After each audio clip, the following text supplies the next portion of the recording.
त्याचा अभ्यास करावा लागतो ती म्हणजे कस्टमर. कस्टमर हा देव आहे व्यापार करताना, हे आपल्याला सगळ्यांनी लक्षात ठेवण्याची गरज आहे. तर सगळ्यात पहिल्यांदा आपण एखादं प्रॉडक्ट सिलेक्ट केलं किंवा आपण ठरवलं की मला या पर्टिक्युलरली एखाद्या गोष्टीमध्ये व्यवसाय करायचा आहे, तर त्याचा कस्टमर कोण आहे? तर पहिल्यांदा आपल्याला कस्टमर कळणं किंवा कोण कस्टमर हे आपलं प्रॉडक्ट विकत घेऊ शकेल हे जाणणं फार महत्वाचं आहे. तसंच आपल्याला म्हणजे कस्टमरची नीड किंवा डिमांड, त्याला काय गरज आहे, काय प्रॉडक्ट लागतंय, त्याला काय यूज त्याचा होऊ शकतो, काय डिमांड आहे मार्केटमध्ये, हे समजून घेणं गरजेचं आहे. तसंच त्याचे पेन पॉइंट्स, म्हणजे काही प्रॉडक्ट्स अवेलेबल असतात मार्केटमध्ये, पण त्याच्यामध्ये काही गोष्टी ज्या इम्प्रुव्हमेंटची गरज असते किंवा त्यांना ह्या सफिशियंट नसतात. तर या गोष्टींसाठी म्हणून सुद्धा आपल्याला कस्टमर जाणून घ्यायची गरज आहे किंवा कस्टमरचे पेन पॉइंट्स काय आहेत, त्याला काय या प्रॉडक्टने नवीन काहीतरी हवंय ते आपल्याला जाणून घेणं गरज आहे. त्याचे बाईंग पॅटर्न्स, म्हणजे काय टाइप्स आता नवीन ट्रेंड्स चालू आहेत, कस्टमरला काय आवडतं, कस्टमर काय विकत घेतात.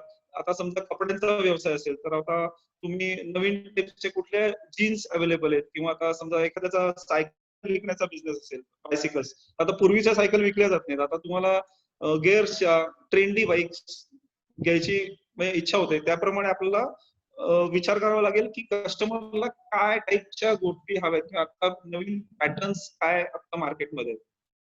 व्यापार करताना सगळ्यात मोठी आणखीन एक गोष्ट ती म्हणजे कॉम्पिटिशन. आपल्याला कॉम्पिटिशन आता काय करते, कॉम्पिटिशन कडे काय अवेलेबल गोष्टी आहेत किंवा मार्केटमध्ये काय कॉम्पिटिशन करते हे जाणून घेणं फार गरजेचं आहे. बाईंग कॅपॅसिटी, कस्टमर आहे मार्केटमध्ये पण त्याची बाईंग कॅपॅसिटी नाहीये. बाबा मला अफोर्ड होऊ शकत नाही एखादी गोष्ट, तर ती विकताना आपल्याला अडचणी येऊ शकतात. आपल्याला असं प्रॉडक्ट घ्यावं लागतं की जे मी किंवा कस्टमरचा हे विचार करावा लागतो की बाबा हे प्रॉडक्ट त्याला घ्यायची कॅपॅसिटी आहे का? उगाच काहीतरी इम्पोर्टेड प्रॉडक्ट आणि खूप महाग प्रॉडक्ट असेल तर तो एखाद्याच घेणार नाही. सो आपल्याला ते पण नॉलेज घेणं गरजेचं आहे. लोकेशन, आपण मार्केटच्या जवळ आहोत का, किंवा आपण म्हणजे मार्केट आपल्यापासून किती लांब आहे, तिथं गोष्टी अवेलेबल करताना, लॉजिस्टिक करताना काय अडचणी येऊ शकतात याचा अभ्यास करणं पण गरजेचं आहे. सो ओव्हरऑल आपण आपला कस्टमर कुठे आहे, त्याला काय आवडतं, त्याच्या अडचणी काय आहेत, मार्केटची कॉम्पिटिशन काय, हे सगळ्या गोष्टींचा एक पूर्ण आपल्याला एक अभ्यास करावा लागतो आपला व्यवसाय सुरू करताना. नचिकेत, नेक्स्ट.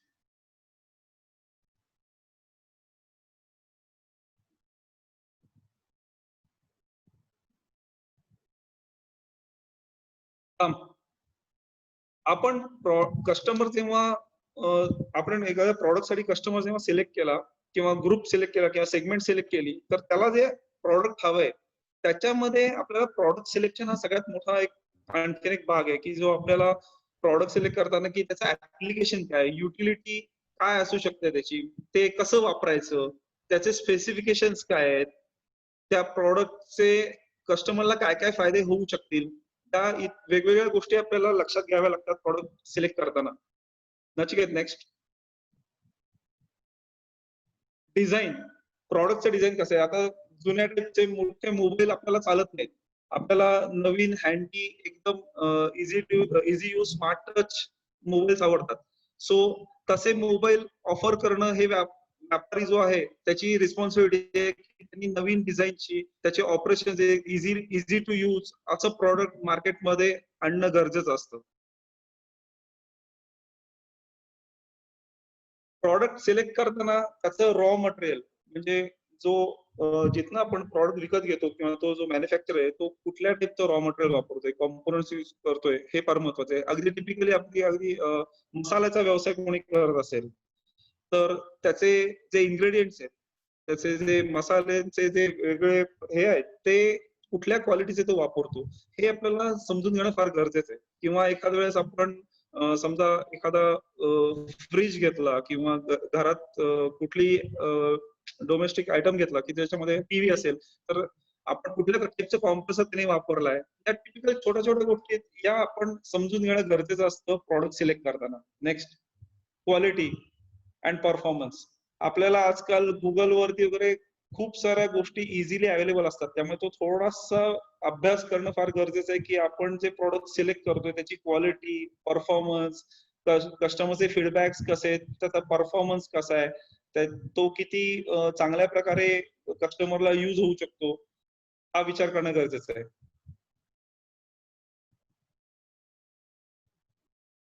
प्रॉडक्ट अवेलेबल चांगलं खूप सारं मार्केटिंग केलं पण प्रॉडक्ट अवेलेबल नाहीये. तर प्रॉडक्ट अशी सिच्युएशन नको यायला. तर त्यासाठी आपल्याला इझी प्रॉडक्ट अवेलेबल होणं फार गरजेचं आहे मार्केटमधनं. किंवा आपण ज्या गोष्टीचा व्यवसाय करतोय, समजा आपण आता उद्या टीव्हीचा व्यवसाय करतोय, तर टीव्हीचा जो सप्लायर जो आहे, तो आपल्याला इझिली किंवा डिस्ट्रीब्युटर जो आहे, तो आपल्याला इझिली अवेलेबल करून देईल का प्रॉडक्ट? किंवा मार्केटमध्ये आपल्याला इझिली मिळेल का, की जे आपण प्रमोट करू शकू आणि टाइमली देऊ शकू? कारण कस्टमरची नीड ही खूप शॉर्ट टाइम असते आणि तेव्हा ते प्रॉडक्ट जर अवेलेबल नाही झालं, तर मग कस्टमर नाराज होऊ शकतो. म्हणून प्रॉडक्ट अवेलेबिलिटी खूप महत्वाची आहे. शेल्फ लाईफ बरेच म्हणजे बरेच खाद्यपदार्थ असतात किंवा पेरिशेबल प्रॉडक्ट्स असतात किंवा व्हेज नॉन व्हेज आयटम्स असतात की जे त्यांचं लाईफ शेल्फ लाईफ खूप महत्वाचं आहे. तर तुम्ही समजा खाद्यपदार्थांच्या व्यवसायात जर जाणार असाल किंवा करत असाल, तर तुम्हाला त्या प्रॉडक्टचं शेल्फ लाईफ, मग ते शेल्फ लाईफ कसं वाढवायचं, त्याच्यासाठी तुम्हाला काही रेफ्रिजरेशनची वगैरे काही गरज आहे का, किंवा हे सगळ्या गोष्टी तुम्हाला विचारात घ्याव्या लागतील. लॉजिस्टिक्स अँड मुवमेंट, कुठलंही प्रॉडक्ट आपल्याला जेव्हा विकायचं आहे तेव्हा ते फॅक्टरीमधनं किंवा मॅन्युफॅक्चर कडनं आपल्या ऑफिसमध्ये किंवा आपल्या गोडाऊन मध्ये किंवा आपण जिथनं व्यवसाय करतोय तिथपर्यंत घेऊन येणं आणि मग ते पुढे परत कस्टमरच्या दारापर्यंत कस्टमर पर्यंत पोहोचवणं, याच्यामध्ये काय काय अडचणी किंवा काय काय त्याच्यामध्ये कॉस्ट येऊ शकतात किंवा ते लॉजिस्टिक कसं होणार हे फार महत्वाचं आहे. प्रॉडक्टचे फेल्युअर रेट्स किंवा गॅरंटी वॉरंटी नॉर्म्स, की जे आपण मॅन्युफॅक्चर कडनं प्रॉडक्ट घेतो तर ते किती त्याच्यामागे गॅरंटी किती आहे, वॉरंटी किती आहे, हे सगळ्या गोष्टी आपल्याला सुद्धा बघणं फार गरजेचं आहे. आफ्टर सेल सपोर्ट सगळ्यात महत्वाची गोष्ट. आज प्रत्येक कस्टमरला जेव्हा तुम्ही प्रॉडक्ट विकाल तेव्हा कस्टमर तुम्हाला पहिल्यांदा विचारतो आफ्टर सेल सपोर्टची काय स्थिती. आफ्टर सेल सपोर्ट मध्ये आपल्याला कस्टमरला प्रॉडक्टचा जो आपण जो विचार केलेला आहे त्याची क्वालिटी, त्याची काय रॉ मटेरियल वापरले, या सगळ्या गोष्टीवरनं आपल्याला त्याचा सपोर्ट कसा देणं पॉसिबल आहे हे सांगता येतं. कस्टमरला आफ्टर सेल सर्व्हिस शिवाय प्रॉडक्ट विकणं हा फार अडचणीची गोष्ट होऊ शकते. नेक्स्ट, प्रॉडक्ट सिलेक्ट करताना आणखीन एक महत्वाची गोष्ट म्हणजे तुम्हाला एखादा युनिक सेलिंग पॉईंट, तुम्हाला मार्केटमध्ये एखादं प्रॉडक्ट विकायचंय तर त्याच्यामध्ये काहीतरी खासियत असणं फार गरजेचं आहे, की जे हटके आहे तुमच्याकडे किंवा स्पेशालिटी आहे त्याच्यामध्ये काही, की जी आपण मार्केटमध्ये ऑफर करून कस्टमरला अट्रॅक्ट करू शकू. कस्टमरला त्या प्रॉडक्ट मार्केटमध्ये कॉम्पिटिशन वगैरे असताना सुद्धा आपल्याला तो युनिक सेलिंग पॉइंट खूप महत्वाचा ठरतो, की मला या प्रॉडक्ट मध्ये हे काहीतरी वेगळं आहे आणि म्हणून तुम्ही घ्या. जसं कोलगेटनी मध्ये प्रमोट केलं होतं की नाही माझ्या प्रॉडक्ट मध्ये काय नमक आहे. So you you have to have something different की जे तुम्ही प्रॉडक्ट प्रमोट करू शकाल. प्रॉडक्टचं पॅकेजिंग, बऱ्याचशा गोष्टी अशा असतात की ज्यांचं पॅकेजिंग किंवा त्याचा अपीअरन्स खूप मॅटर करतो. म्हणजे तुमच्याकडे जेव्हा प्रॉडक्ट कस्टमरला तुम्ही देता तेव्हा त्याचं पॅकेजिंग कसं आहे त्याच्यावर सुद्धा खूप साऱ्या कस्टमरचं डिसिजन मेकिंग करू शकतं. किंवा काही काचेचं सामान तुम्ही डील करत असाल किंवा काही सुंदर गोष्टी म्हणजे लाईक अट्रॅक्टिव्ह पीसेस म्हणजे तुमचे टेबल वेअर्स वगैरे काही विकत असाल तर ज्याच्यामध्ये त्याचं पॅकेजिंग ते कस्टमर पर्यंत फॅक्टरी पासून व्यवस्थित पोहोचलं जाणं हे फार महत्वाचं असतं. त्यामुळे त्याचं पॅकेजिंग चांगल्या क्वालिटीचं असणं हे फार गरजेचं आहे. आपण प्रॉडक्ट सिलेक्ट करताना ते प्रॉडक्ट किंवा व्यापार म्हणून करताना डिसाईड करताना आपल्याला ते त्याची इन्व्हेंटरी ठेवावी लागेल का, त्याच्यासाठी गोडाऊन्स किंवा त्याच्यासाठी आपल्याला काय प्लॅनिंग करता येईल याचा विचार करावा लागतो. येस, कॉम्पिटिशन मार्केटमध्ये सिमिलर प्रोडक्ट्स काय काय आहेत किंवा आपल्याला कॉम्पिटिशन मध्ये काम करताना प्रॉडक्टची प्राइस किंवा प्रॉडक्टची अवेलेबिलिटी हे सगळे जे आधी जे पॉइंट्स आहेत त्याचा सगळ्याचा कॉम्पिटिशन रिलेटेड एक बेंचमार्किंग आपल्याला करावं लागतं की ज्याच्यामुळे आपण प्रॉडक्ट इझिली विकू शकू आणि आपला धंदा वाढवू शकू. Government rules and regulations, product select करताना गव्हर्नमेंटचे रूल्स अँड रेग्युलेशन फॉलो करणं फार गरजेचं आहे. जी प्रॉडक्ट्स गव्हर्नमेंटने अलाउ केलेली नाहीये की जी आपल्याला अलाउड नाहीये की ती आपण प्रमोट करणं किंवा त्याच्यामध्ये हात घालणं हे फार चुकीचं ठरेल. काही गोष्टी असतात की ज्या आपण आपल्याला विकायला गव्हर्नमेंटनी नाही सांगितलेलं आहे, तर ते आपण नाही करायचं, किंवा गव्हर्नमेंटनी काही रूल्स अँड रेग्युलेशन फॉलो करायला सांगितलेले असतात, ते आपण पाळणं फार गरजेचं आहे. नेक्स्ट, प्रॉडक्ट विकताना किंवा सर्व्हिस विकताना त्याचं लायसन्सिंग आणि सर्टिफिकेशन. उद्या एखाद्याला समजा काही हॉटेल इक्विपमेंट्स कोणाला विकायचे, तर त्याच्यासाठी काही इलेक्ट्रिकल किंवा काही त्या ऍक्सेसरी गोष्टी असतात की ज्याचं तुमच्याकडे लायसन्स किंवा सर्टिफिकेशन किंवा ते रिपेअर करताना तुम्हाला ज्या लागू शकतात, तर ते लायसन्सिंग आणि सर्टिफिकेशन असणं गरजेचं आहे. समजा तुम्हाला कॅश बँकचं काम करायचं आहे उद्या, तर तुम्हाला ते सर्टिफाईड इंजिनियर्स किंवा ते नॉलेज असणं फार गरजेचं आहे. Tax and duty implications. तुम्हाला प्रॉडक्ट विकत असताना टॅक्स आणि ड्युटी ज्या गव्हर्नमेंटनी ठेवल्या, जसं आता जीएसटी आहे, तर काही ठिकाणी 18% जीएसटी असतो, काही ठिकाणी 28% जीएसटी असतो. तर ह्या गोष्टी लक्षात घेणं पहिल्यांदा गरजेचं आहे. Product life trends. बरेचशी प्रॉडक्ट सिलेक्ट करताना आपल्याला मार्केटमध्ये आता नवीन काय आलंय किंवा काय गोष्टी आता जुन्या झाल्यात किंवा लोक वापरत नाहीत, हे सिलेक्ट करणं फार गरजेचं आहे. जसं आता पूर्वी प्रत्येक जण रेडिओ वगैरे घेत असेल किंवा रेडिओचा व्यवसाय करत असेल, तर आता रेडिओ ऑलमोस्ट बंद आला आणि प्रत्येक जण आजकाल मोबाईलमध्ये रेडिओ वापरतो. तर ते लाईफ ट्रेंड्स आपण लक्षात घेणं फार गरजेचं आहे प्रॉडक्ट सिलेक्ट करताना, की बाबा हे प्रॉडक्ट किती दिवस चालेल, याचा ठीक आहे का, किंवा हे म्हणजे प्रॉडक्ट कधी बंद पडू शकेल, हे रिडंडंट होईल मार्केटमधनं.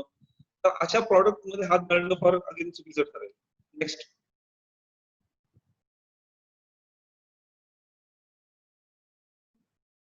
Market response. आणि आपण प्रॉडक्ट जेव्हा सिलेक्ट करतो तेव्हा एक छोट्या स्केलवरती आपण एक सर्वे करणं किंवा कस्टमरचा फीडबॅक एक्सपिरियन्स घेणं किंवा त्याच्याबद्दल नॉलेज घेणं हे फार गरजेचं आहे. मार्केटमध्ये रिस्पॉन्स कसा, एक टेस्ट मार्केटिंग सारखं केलं आपण, तर आपल्याला समजू शकतं की या प्रॉडक्टला मार्केटमध्ये कसा रिस्पॉन्स मिळेल आपल्याला, हे चालेल का, याच्यामध्ये उणीवा काय आहेत, या सगळ्या गोष्टी आपल्याला खूप उपयोगी पडतील.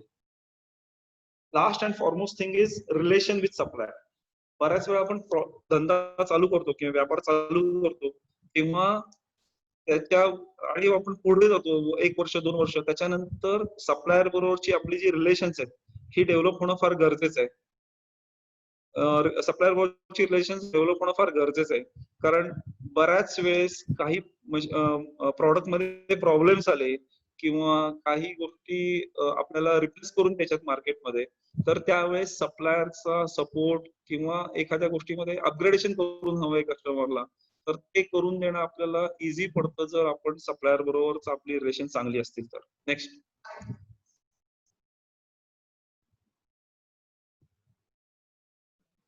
आता कस्टमर झाला, प्रॉडक्ट झालं. आता आणखीन महत्वाची चेन म्हणजे मॅन्युफॅक्चर किंवा सप्लायर. आपल्याला we have to be very choosy की आपण ते प्रॉडक्ट त्या कष्टाने सिलेक्ट केलंय किंवा त्याच्यासाठी कस्टमर किंवा मार्केटचा अंदाज घेतलाय, त्याच्या पुढे आपल्याला त्याचा जो मागचा सप्लायर आहे, तो कसा, किंवा एक किंवा अनेक सप्लायर्स असतील, पण ते कसे आहेत की त्यांचं मार्केट गुडविल कसं आहे, त्यांचं रेप्युटेशन कसं आहे, ते त्यांची मॅन्युफॅक्चरिंग कॅपॅसिटी आहे का. समजा आपला उद्या बिझनेस 10 टाइम्स 20 टाइम्स 100 टाइम्स वाढला, तर ते आपल्याला प्रॉडक्ट वेळेवर सप्लाय करू शकतील का. त्यांचं नेक्स्ट, ठीक आहे.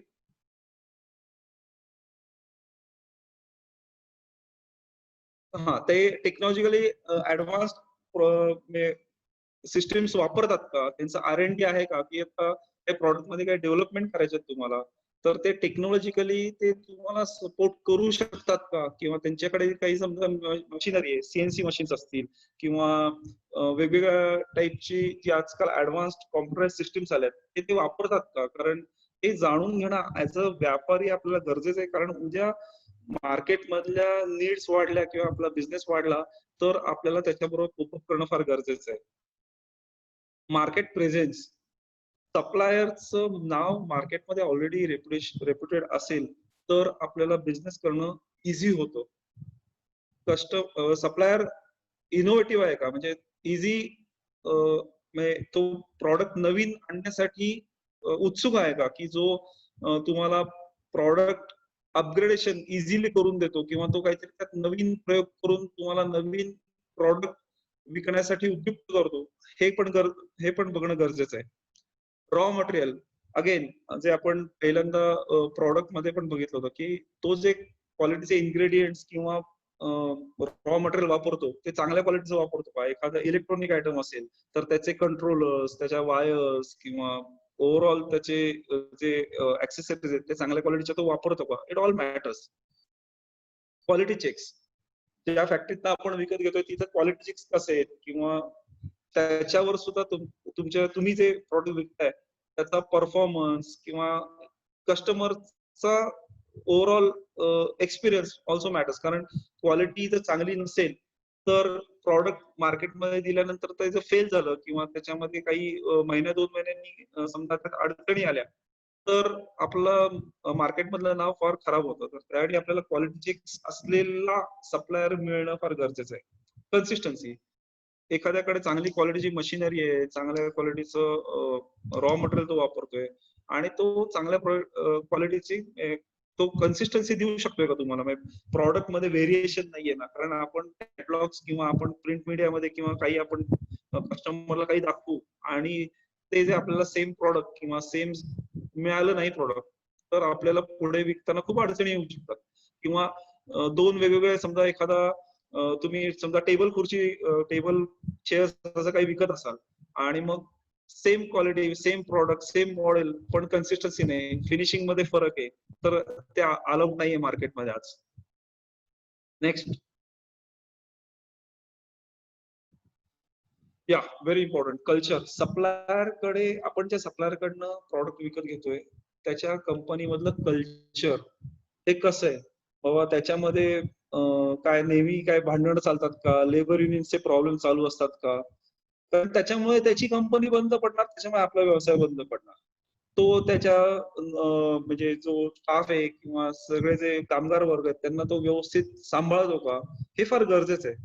म्हणून आणि त्याच्यामुळे ओव्हरऑल आपल्या बिझनेस मध्ये त्याचा फरक पडणार आहे. सो आपण त्याच्या इथलं कल्चर जाणून घ्यायचं. असं कोणी तुम्हाला सांगणार नाही की आमच्या इथलं कल्चर असेल, ते तुम्हाला जाऊन बघावं लागतं. त्या फॅक्टरीला व्हिजिट करून तुम्हाला अंदाज घ्यावा लागतो की तिथलं कल्चर काय आहे. तिथल्या लोकांना भेटून त्यांच्याशी बोलून तुम्हाला त्याच्याबद्दल अंदाज डेफिनेटली येऊ शकतो. लोकेशन, जो सप्लायर आहे त्याचं लोकेशन तुमच्या बिझनेसचा जो किंवा तुमच्या व्यापाराचा जो पॉइंट आहे, तुम्ही जिथनं व्यवसाय करता तिथपासून किती लांब आहे. कारण त्याच्यामुळे डिलिव्हरीचं शेड्यूल तुम्हाला करता येतं, तुम्हाला स्टॉकिंगचं प्लॅनिंग करता येतं किंवा तुम्हाला वेळेवर एखादा प्रॉडक्ट अर्जंट कुठला हवा असेल तर याच्यासाठी पण मदत होते. लोकेशन फॅक्टरीचं आपल्या जवळ असणं हे खूप फायद्याचं असतं.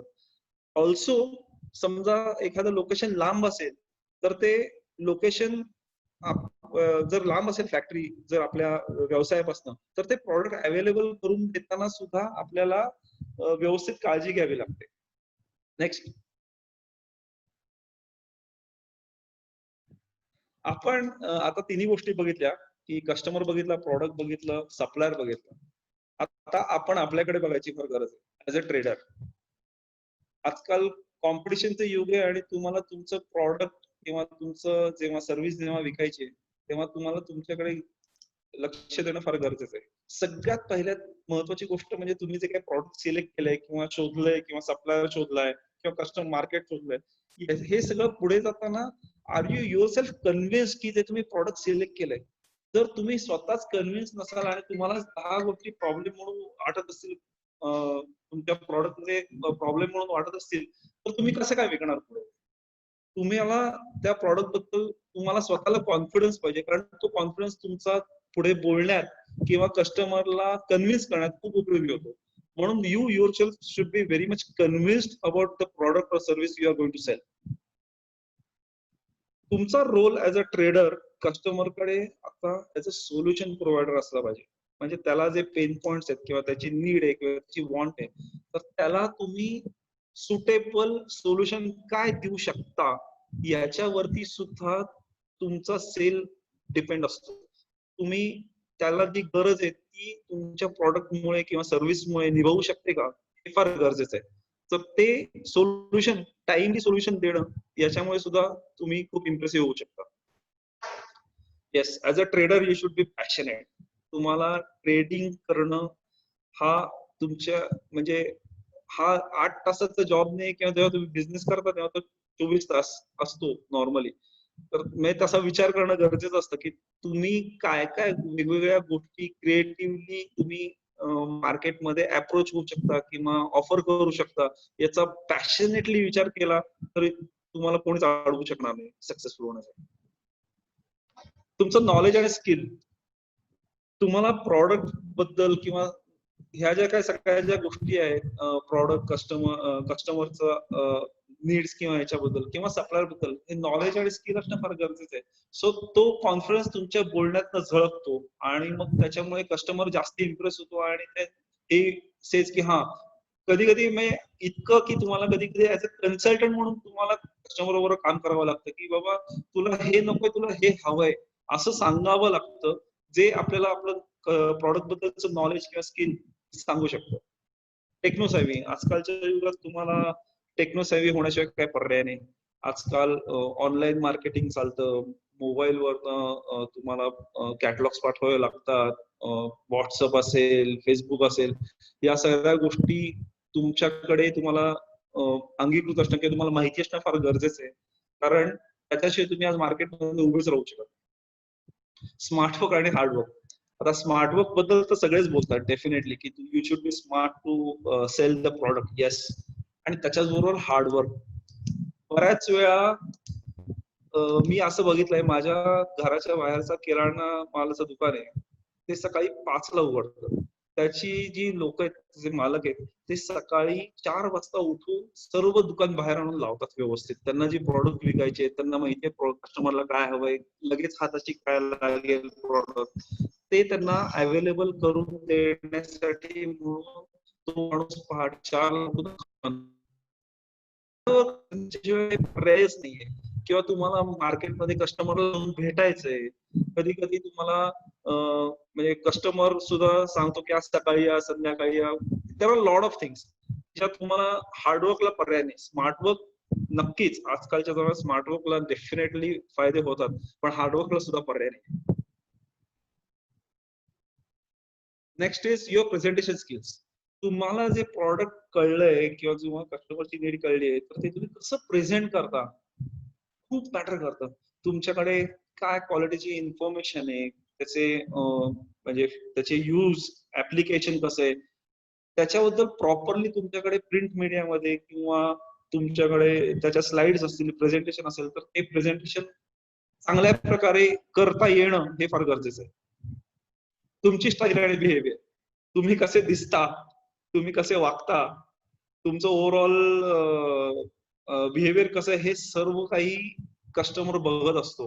बऱ्याच वेळा असं असतं की कस्टमरने तुमचे प्रॉडक्ट किंवा सर्व्हिस बघितलेली पण नसते आणि तेव्हा तो तुमच्याकडे बघत असतो आणि तुम्ही ज्या प्रकारे वागता, बोलता, तुमचं प्रेझेंटेशन आहे, त्याच्यावरती कस्टमर ठरवतो की मला ह्या माणसाकडनं प्रॉडक्ट विकत घ्यायचंय का नाही. बऱ्याच वेळा काही काही लोकांच्या काही हॅबिट्स असतात की ज्याच्यामुळे कस्टमरला वाटतं की नाही, हे हे असं मला नाही, तो व्यवस्थित नाही राहते, तो काय प्रॉडक्ट चांगलं आपल्याला सर्व्हिस देणार नंतर, असे काही काही अनेक शंका कस्टमरच्या मनात येतात. Discipline in business. As a trader तुम्हाला डिसिप्लिन व्यवसायात डिसिप्लिन असणं किंवा डिसिप्लिन असणं फार गरजेचं आहे. लाईक बऱ्याच वेळा छोटे छोटे ट्रेडर्स असे चूक करतात की कस्टमर कडनं येणारे पैसे हे म्हणजे प्रॉफिट. तर तसं नसतं. सर्व आपल्याला सप्लायरला पैसे द्यायचे असतात, आपल्या काही कॉस्ट असतात, आपल्या ऑफिस मधल्या स्टेशनरीचा खर्च असतो, बरेचसे कॉस्ट असतात की ज्या आपल्याला दिल्यानंतर आपलं प्रॉफिट येतं, किंवा गव्हर्नमेंटचे टॅक्सेस असतात. तर ते व्यवस्थित आपल्याला बँकमध्ये वेळेवर चेक किंवा हे भरून मग जो राहिले म्हणजे जर सर्वांची देणी दिल्यानंतर जे राहिलं असतं प्रॉफिट असतं. सो या गोष्टी मेटिक्युलसली मेंटेन करणं फार गरजेचं आहे की मला व्यवसाय करायचा आहे, तो डिसिप्लिननी करायचा आहे, की मला सर्व प्रॉडक्ट्स जे मी विकतोय त्याचं कन्सिडरेशन म्हणजे पैसे रूपात पेमेंट आल्यानंतर, सर्व देणी दिल्यानंतर मी माझं प्रॉफिट म्हणून समजेल. तर चुकीच्या गोष्टींकडे आपण गेलो तर मग आपल्या व्यवसायाची फार वाट लागू शकते. एथिक्स. आपण जेव्हा कुठलाही व्यवसाय करतो तेव्हा काही एथिक्स सांभाळणं फार गरजेचं आहे. आपण कुठल्या गोष्टीचा म्हणजे वांद्यात धंदा करणं, म्हणजे जसं कस्टमर अडीअडचणीत असेल किंवा यु नो गरज, जेव्हा त्याला गरज असेल तेव्हा आपण टाइमली तिथं उभं राहणं किंवा ओव्हरऑल बिझनेस एथिक्स सांभाळणं आपल्याला फार गरजेचं आहे. नेक्स्ट.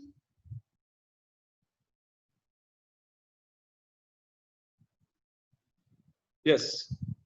आपण आता प्राइस या विषयात, की आता बऱ्याच लोकांना अडचण ही असते की आपण जे प्रॉडक्ट सिलेक्ट केलंय ते आपल्याला प्रॉडक्ट विकायचंय पुढे, तर त्याची प्राइस काय असायला पाहिजे, कशी ठरवायची प्राइस.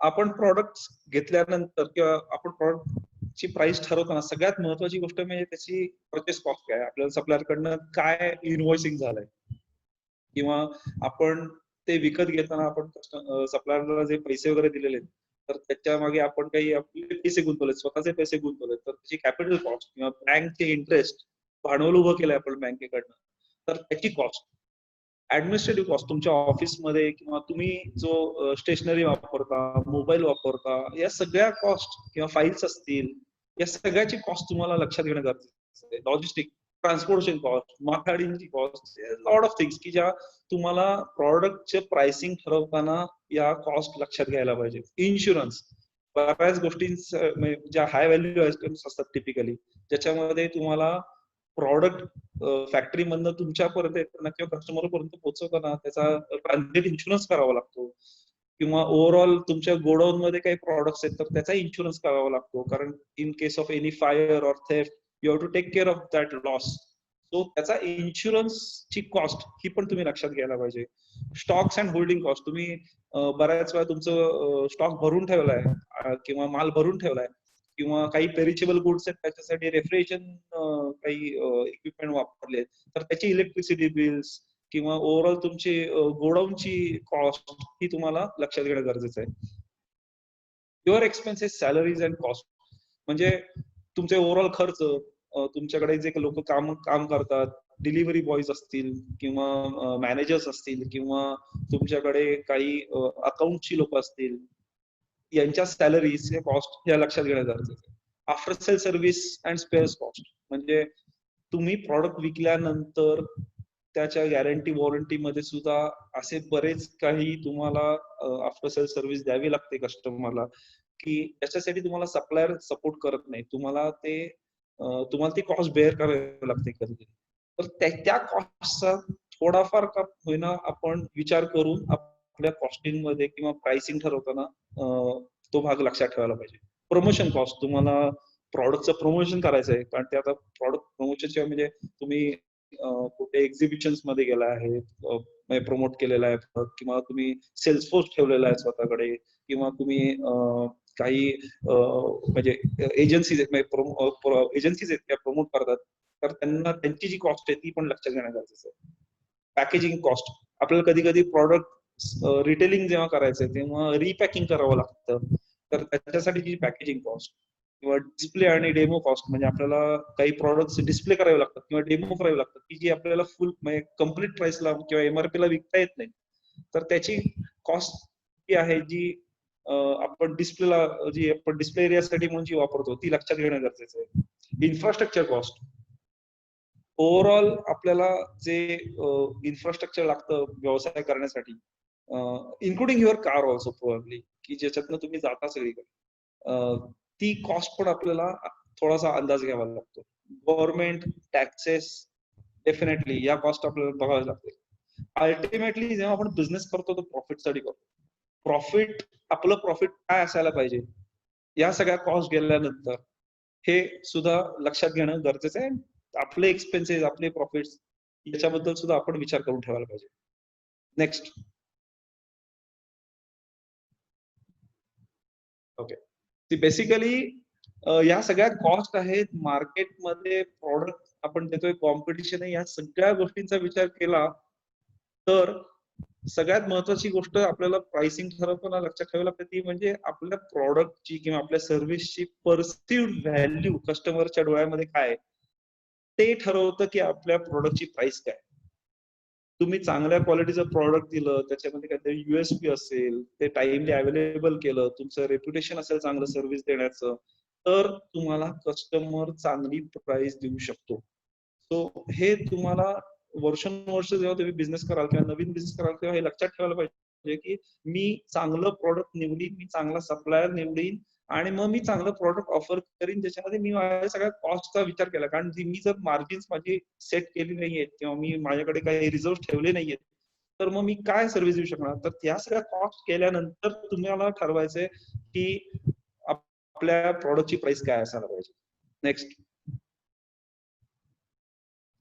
येस. प्रमोशन. आपल्याला प्रॉडक्टचं प्रमोशन करायचंय तर त्याला वेगवेगळे वेज आहेत की बाय वर्ड ऑफ माउथ, की इनिशियली एखादा छोटा बिझनेस आपण स्टार्ट करतोय तर आपण आपल्या रिलेटिव्हना सांगतो, आपल्या मित्रांना सांगतो, त्याच्यानंतर ते वापरतात प्रॉडक्ट, मग ते अजून 4 लोकांना सांगतात, त्यांच्या 4 मित्रांना सांगतात. अशा प्रकारे आपलं प्रमोशन होऊ शकतं. तुम्ही स्वतःचा सेल्स फोर्स ठेवू शकता की बाबा मला प्रॉडक्ट वेगवेगळ्या कंपन्यांमध्ये रीच व्हायचंय किंवा वेगवेगळ्या यु नो युजर्स कडे रीच व्हायचंय, तर सेल्स फोर्स त्याची गरज आहे आपल्याला. डिजिटल मार्केटिंग हे सोशल मीडिया आजकाल सगळ्यात महत्वाची गोष्ट आहे आणि everyone should be using it. कारण सोशल मीडियावरती किंवा वेगवेगळ्या व्हॉट्सअप असतील याच्यावरती सुद्धा आजकाल आजकाल आता मध्ये तर लॉकडाऊन मध्ये मोस्टली बरेच छोट्या मोठ्या व्यावसायिकांनी व्हॉट्सअप वरती व्यवसाय प्रमोट केला आणि दे गॉट द ऑर्डर्स आणि त्याच्यामुळे त्यांना अजून उभारी मिळाली आणि आता ते अजून चांगल्या प्रकारे व्यवसाय करू शकतात. माझ्याकडे असे खूप सारे कस्टमर्स आहेत की ज्यांनी आता लॉकडाऊन मध्ये स्वतः घरी बेकरी प्रोडक्ट्स, कुकीज, केक्स बनवायला सुरुवात केली आणि मग ते व्हॉट्सअप थ्रू ऑर्डर्स घ्यायला लागले आणि मग त्यांनी वेगवेगळ्या सोसायटीज मध्ये किंवा घरांमध्ये ते प्रॉडक्ट सप्लाय केलं. Online marketing. ऑनलाईन मार्केटिंग मध्ये आपल्या सगळ्यांना माहितीये आजकाल अमेझॉन आहे, फ्लिपकार्ट आहे, ई कॉमर्स आहे, बऱ्याचशा सप्लाय चेन कंपनीज आहेत की ज्यांच्याकडे आपण रजिस्टर होऊ शकतो आणि त्यांच्या थ्रू आपण आपलं प्रॉडक्ट मार्केटमध्ये विकू शकतो. येस. गोइंग फॉरवर्ड तुम्हाला डीलर, सब डीलर नेटवर्क याची फार गरज आहे की लाईक तुमचं प्रॉडक्ट चांगलं चाललंय, मार्केटमध्ये ऍक्सेप्टन्स चांगला आहे, कस्टमरला ते आवडतंय, तर ते जास्तीत जास्त कव्हरेज होण्यासाठी आपल्याला डीलर्स किंवा सब डीलर चॅनल डेव्हलप करणं फार गरजेचं असतं. कारण then you to reach out to customer.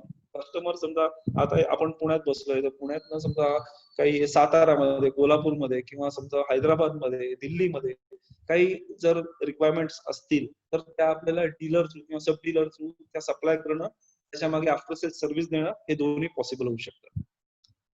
Promotion like exhibition मध्ये पार्टिसिपेट केलंय, खूप खूप लोकांना फायदा होतो. अगदी घरगुती गोष्टींची प्रदर्शनं असतात, मोठमोठ्या इंडस्ट्रीयल इक्विपमेंटची प्रमोशन एक्झिबिशन असतात, त्याच्यामधनं तुम्ही तुमच्या प्रॉडक्टचं प्रमोशन करू शकता. सेल्स ऑफर्स आजकाल आपण बऱ्याच वेळा बघतो न्यूजपेपर्स मध्ये वगैरे की ह्या प्रॉडक्टला ही सेल ऑफर आली आहे. So cells offer is more of promoting किंवा मार्केटमध्ये प्रॉडक्ट जास्तीत जास्त जाण्यासाठी एक ऍडिशनल इन्सेंटिव्ह आपल्याला ऑफर करता येतो आणि जशा प्रकारे आपल्याला मार्केटमध्ये मॅक्सिमम सेल वाढवता येतो. रेफरन्स. येस. या सगळ्या गोष्टी केल्यानंतर तुमच्याबद्दल चांगले बोलणारे कस्टमर्स वाढतात आणि मग ते कस्टमर्स तुम्हाला अजून कस्टमर्स मिळवून देतात. तर याला रेफरन्स की जो आपल्याला धंदा वाढवण्यासाठी खूप उपयोग आहे. येस. दिस कम्प्लीट्स माय प्रेझेंटेशन. थँक्यू. आता काही क्वेश्चन्स असतील तर तुम्ही नक्की विचारू शकता. शैलेश, खूप मस्त प्रेझेंटेशन. सगळ्यांना विनंती आहे की प्रश्न नक्की विचारावे, प्रश्न चॅटबॉक्सवरच विचारावे आणि आपण प्रयत्न करू की सगळ्यांना ज्यांना प्रश्न आहे त्यांना आपण अनम्यूट करण्याचा प्रयत्न करूया.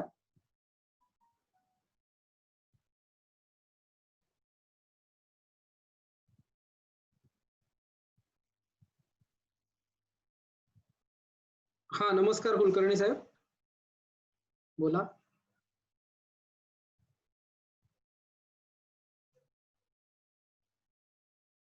मी तुम्हाला अनम्यूट करतो, तुम्ही विचारू शकता. एकच मिनिट, म्हणजे पटकन होईल.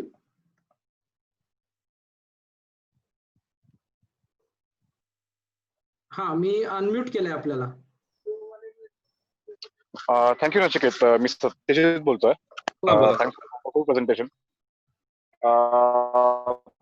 आता interesting topic by the way. आताच्या या काळामध्ये माझी बेसिकली प्रोफाईल आहे इंडस्ट्रियल इलेक्ट्रॉनिक्स आणि ऑटोमेशनच्या बॅकग्राऊंडची, आणि मी Okay. त्याच्यामध्येच काही ट्रेडिंगचाच बिझनेस सुरू केला आहे, जो लोकल आपल्या पुणे आणि इन अँड अराउंड पुणे किंवा काही मुंबई वगैरे साईडच्या ऑटोमेशन इंटिग्रेटर्सकडे आहे. Okay. मला एक दोन अपॉर्च्युनिटी सध्या दिसत आहेत की कोविडच्या एस्पेशली केसेसमध्ये जे बरेचसे नवीन नवीन प्रॉडक्ट्स किंवा सोल्युशन्स लागत आहेत लोकांना, ते त्यामध्ये आता एक्सपोर्टच्या आपण काही अपॉर्च्युनिटीज बघायला गेलो तर Yes. For new beginner like मी घरी असा प्रश्न पडतो की chicken and egg kind of problem होऊन जातो की पहिले सप्लायर्स कडनं सगळा डेटा घेऊन त्यांच्याशी इंटरॅक्ट करून पहिले हे करायचं का पहिले कस्टमर्स कडनं get some at least enquiries and then start working on it. कारण कसं होतं की पहिले कस्टमर कडनं जर एन्क्वायरी घेतली, माझा एक्सपिरियन्स सांगतो मी आताच्या ह्याच्यातलं, मी प्युअरली रिॲक्टिव्ह ह्याच्यामध्ये काम केलं थोडंसं आता. काही मला रिक्वायरमेंट्स कळल्या बाहेरच्या, फॉर एक्झाम्पल IR थर्मोमीटर, तर त्याच्यामुळे इंडियन मॅन्युफॅक्चरर शोधणं, त्यांच्या बेस्ट प्राइसेस घेणं, क्वालिटी बरोबर आहे का ते चेक करणं, या अनफॉर्च्युनेटली आता तरी सध्या फोनवर किंवा डिजिटल मीडियाच्या थ्रू कम्युनिकेट करून केल्या गेल्या. पण by the time I got some offers, तिथे काही ऑलरेडी गोष्टी पुढे गेल्या होत्या कस्टमर साईडने. आणि if I approach say suppliers first, त्यांना असं नको व्हायला की हॅलो, मी ऑडिबल आहे ना? हो हो हो हो बोला. हो, ऐकतोय. सप्लायर्स कडे पहिले जर खूप ग्राउंड वर्क करायला गेलो तर असं नको व्हायला की पुढे त्या नुसतंच विंडो शॉपिंग सारखं करतो, नुसतं इन्क्वायरीज आणि हे आहेत, पुढे काहीच होत नाही याच्यामध्ये. So may be over a period of time suppliers will probably stop supporting on better prices or anything of that. तर याच्यामध्ये काही सिक्वेन्स किंवा असं काही या गोष्टी आपण त्यांनी सजेशन्स काही तुम्ही देऊ शकाल का, पहिली गोष्ट. हा. आणि दुसरी गोष्ट म्हणजे क्वालिटी, जेव्हा आपण दुसऱ्याचे कुठल्याचे प्रॉडक्ट्स रिसेल म्हणून करत असतो विद इन इंडिया और आउटसाइड इंडिया, त्याच्यामध्ये वॉरंटी ऑफकोर्स एक महत्वाचा पार्ट आहे, पण ऍट द सेम टाइम आपण हाऊ कॅन वी एन्श्युअर की the product being delivered is a good quality product. म्हणजे नुसतं फक्त पहिल्या सॅम्पल पीसेस आणि याच्यामध्ये चांगले देणारे, जे चायनामध्ये बऱ्याच ठिकाणी आता आपल्याला बऱ्याच लोकांनी बघितलं असेल, सॅम्पल पीसेस आणि याच्यामध्ये चांगले असतात, पण ऍक्च्युअल जेव्हा ऑर्डर डिलिव्हर करायची वेळ येते तेव्हा कुठेतरी क्वालिटीचा प्लस मायनस होऊ शकतं. So any suggestions? Okay. See basically तुम्ही जसं यू राईटली सेड की प्रॉडक्ट वरनं प्रॉडक्ट डिसाइड करून सप्लायर शोधायचा का कस्टमर कडे बघून तुम्ही सप्लायर शोधायचा. बेसिकली ह्याला काही असं काही थंब रूल असं काही नाहीये. तुम्ही समजा एखाद्या प्रॉडक्ट मध्ये काम करायचं ठरवलंय, तर त्याच्यासाठी ज्या लागणाऱ्या कस्टमरच्या ज्या नीड्स आहेत ह्या समजून तुम्ही नीड घेतल्यात, तर तुम्हाला त्या टाइपचे सप्लायर शोधणं. येस, त्याच्यामध्ये तुम्हाला वेगवेगळ्या सप्लायर्स कडे जाऊन त्यांच्याबरोबर रिलेशन्स वाढवून प्रॉडक्ट शोधणं जे सूट होईल कस्टमरला, हे गरजेचं आहे. मी टेक्निकली एवढा तुमच्या प्रॉडक्ट लाईन मध्ये एवढा नॉलेजेबल नाहीये, पण ओव्हरऑल मला असं सांगता येईल की तुम्हाला कस्टमरला काय हवंय ते समजू शकलं आणि ते तुम्ही प्रॉपरली ट्रान्सलेट करू शकला तुमच्या सप्लायर कडे, किंवा 3-4 चांगले रेप्युटेड तुम्ही सप्लायर घेतलेत आणि त्यांना विश्वासात घेतलं तुम्ही आणि त्यांना सांगितलं की मला ह्या प्रॉडक्टची रिक्वायरमेंट आहे, तर तुम्ही एखादं अग्रीमेंट करून घेतलं की बाबा आपण हे डेव्हलप करूया किंवा अपग्रेड करूया तुमच्याकडचं असलेलं प्रॉडक्ट या स्पेसिफिकेशन नुसार, तर ते तुम्हाला बिझनेस साठी इझी होऊन जाईल.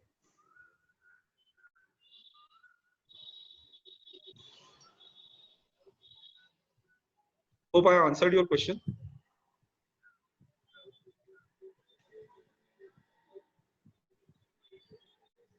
हा, शीतल बनसोडेंचा प्रश्न आहे, मी त्यांना अनम्यूट करतो.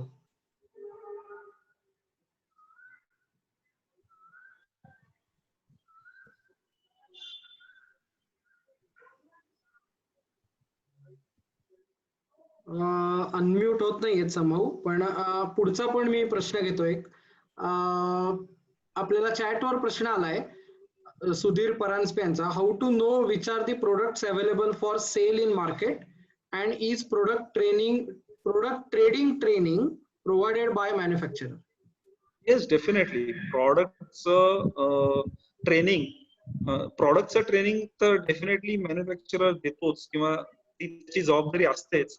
प्लस तुम्ही ते ट्रेड कसं करावं, त्याच्यातल्या महत्वाच्या गोष्टी काय आहेत या पण तुम्हाला डेफिनेटली मॅन्युफॅक्चरर सांगतो आणि तुम्ही ते विचारलं तर ती माहिती नक्की अवेलेबल होते. How to know which are the products available for sale in the market.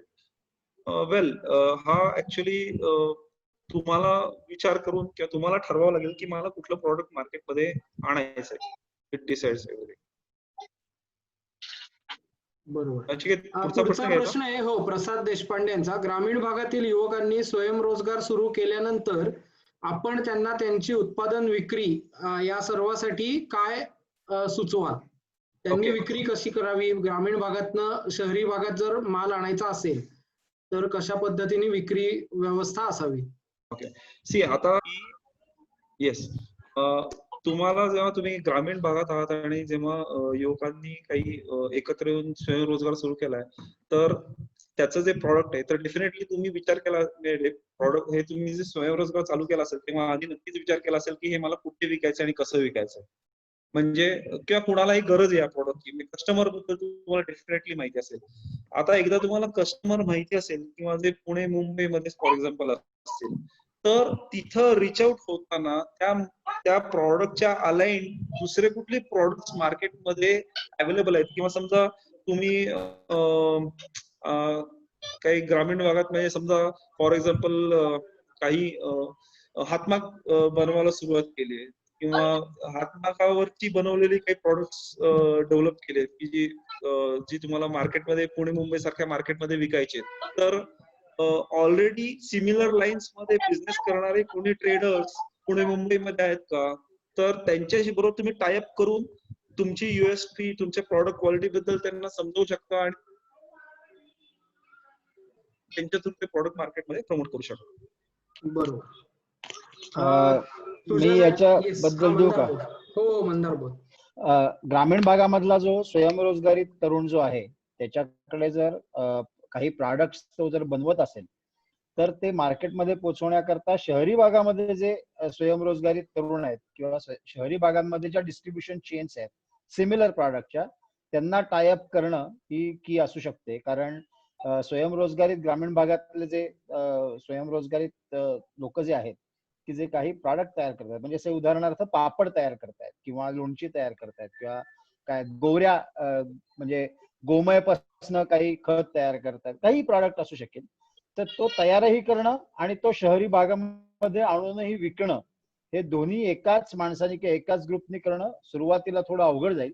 त्याच्याकरता शहरांमध्ये जे ऑलरेडी अशा प्रकारचे सिमिलर प्रॉडक्ट्स विकतात म्हणजे आपण पापड करत असू तर लोणची करणाऱ्यांकडे अप्रोच होणं किंवा आपण लोणची करत असू तर इतर कोणते प्रॉडक्ट जे करत आहेत आणि विकतात त्यांच्याकडे अप्रोच होणं अशा प्रकारचा दृष्टिकोन जर ठेवला तर सुरुवातीला त्याचा फायदा होऊ शकतो. त्याला युझिंग पॅरलल डिस्ट्रीब्युशन असं मॅनेजमेंटच्या भाषेमध्ये म्हणतात की आपल्या मार्केट जे मार्केटमध्ये पोहोचणारे प्रॉडक्ट आहेत ज्या मार्केट करता ते जायला हवेत त्या मार्केटमध्ये ज्यांच्या ऑलरेडी एस्टॅब्लिश डिस्ट्रीब्युशन चेन्स आहेत त्या चेन्सचा वापर करणं सो असा ग्रामीण भागाकरता उपयोगी होऊ शकतं जास्त. या लाईनवरच एक प्रश्न आलाय डिस्ट्रीब्युशन चेनवर की हाऊ टू मेक प्रभू विचारतात प्रश्न how to make an efficient distribution selling network.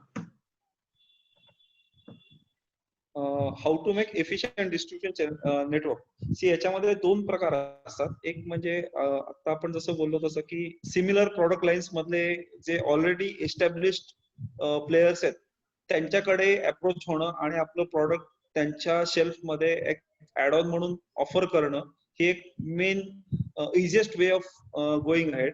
त्याच्याशिवाय तुम्ही असे काही नवीन उद्योजक शोधू शकता की जे ही उडी घेऊ शकतात तुमच्याबरोबर किंवा ही ऑपॉर्च्युनिटी कॅच करू शकतात की बाबा त्यांच्याकडे एनर्जी आहे त्यांच्याकडे तुमचं प्रॉडक्ट विकायची त्यांना इच्छा आहे तर तुम्ही त्यांना डेफिनेटली प्रमोट करू शकता आणि ते तुमच्याकडे चांगलं रिझल्ट देऊ शकतील. माझा जुना अनुभव असा होता की अशी पण जी रेफरन्स हे एजंट्स किंवा नवीन पोरं असतात ही खूप चांगल्या प्रकारे काम करू शकतात. Okay.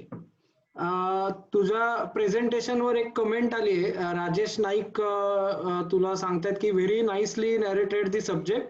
Generally in new business people forget to consider G&A general and administrative expenses. You have covered it. So हा एक महत्वाचा पॉइंट आहे. अजून एक प्रश्न आहे एकच मिनिट. हा सुधीरजी परांजपे मी तुम्हाला अनम्यूट करतो एकच मिनिट. त्याच्या आधी शीतल बनसोडे मी आपल्याला अनम्यूट केलं होतं पण परत एकदा मला वाटतं तुम्ही म्यूट झालाय तुम्ही तुमचा प्रश्न विचारू शकता. कनेक्टिव्हिटीमुळे थोडासा वेळ लागतोय अनम्यूट आणि म्यूट व्हायला. तोपर्यंत मी सुधीर परांजपे यांना अनम्यूट करतो. हॅलो. हा सुधीरजी, प्रश्न गुड विचारू. आफ्टरनून. ऍक्च्युअली तुमचं सगळ्यांचं प्रेझेंटेशन खूप छान झालं. मला एक माझा प्रश्न असा होता की जर टेक्निकल प्रोडक्ट असेल तर बऱ्याच वेळा डेमॉन्स्ट्रेशनचे पीसेस लागतात किंवा डेमो सॅम्पल लागतो, कारण कस्टमरची डिमांड असते की they want to see demo. अशा वेळी आपल्याला डेमो बॅकअपचं काय? That is one. Second question माझा असा होता की आपल्याकडे प्रोडक्ट डिरेक्टरी आपल्याकडे आहे का, की जिथे आपण बघू शकतो की what are the products available, basket available आहे, त्यातनं आपण काय सिलेक्ट करू शकतो? येस, तुम्हाला डेमो करण्यासाठी म्हणून तुम्हाला स्वतःची इन्व्हेस्टमेंट ही एक गरज असते, पण याच्यासाठी तुम्ही तुमच्या सप्लायरची पण मदत घेऊ शकता. तो काही तुम्हाला स्पेशल प्राइस मध्ये डेमो पीस म्हणून असं काही देऊ शकेल का, आणि मग त्याच्यामुळे तुम्ही डेमॉन्स्ट्रेशन करू शकता. परत तुमचा दुसरा प्रश्न काय होता? दुसरा प्रश्न असा होता की प्रोडक्ट बास्केट जे आहे हे व्हेरियस आपले वेंडर्स व्हेरियस आहेत किंवा प्रोडक्ट मॅन्युफॅक्चरर्स खूप आहेत आणि कस्टमर बेस हा युजरनी ठरवायचा आहे किंवा ट्रेडरनी ठरवायचा आहे. त्यावेळी अशी काही डिरेक्टरी अवेलेबल आहे का की ज्याच्यातनं आपण रिफर करू शकतो की which are the products available आणि निश मार्केट कुठलं आहे किंवा which is the best selling product in the market?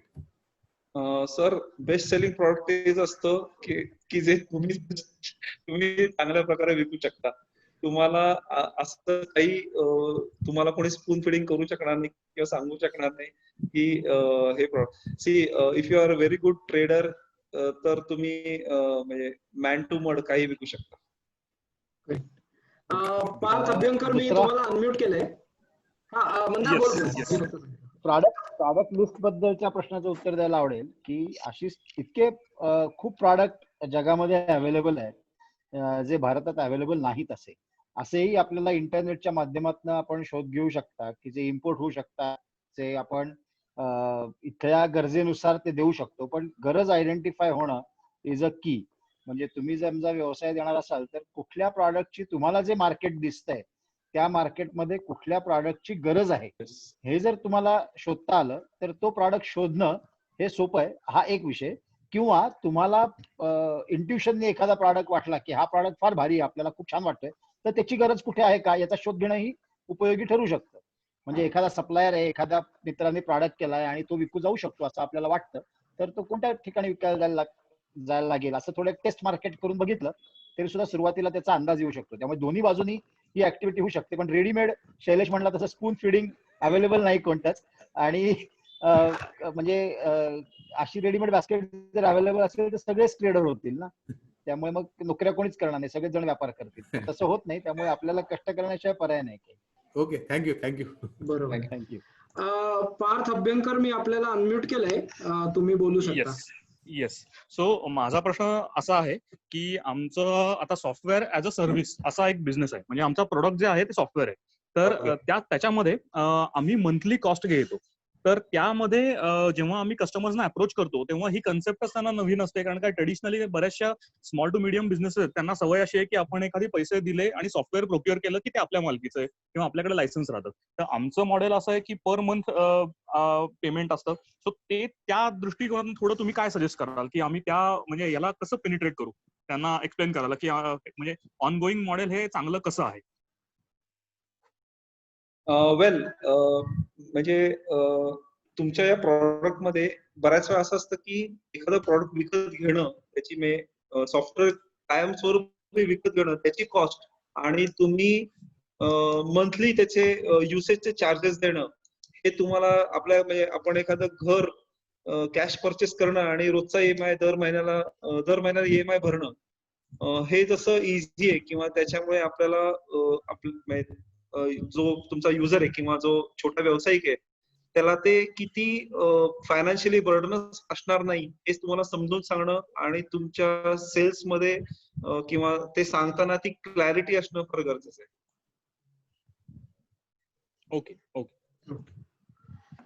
Sheetal Bansode, मी बऱ्याच वेळ आता अनम्यूटचा ट्राय करतोय पण ते होत नाही. तर तुम्ही चुकून हात वरती केलाय बहुतेक त्यांनी. हो का? नाही तर मला वाटतं वाटतं तुम्ही विचारू सुद्धा शकता. वासू कार्ली, मी आपल्याला अनम्यूट करतो, तुम्ही प्रश्न विचारा. एकच मिनिट हा फक्त.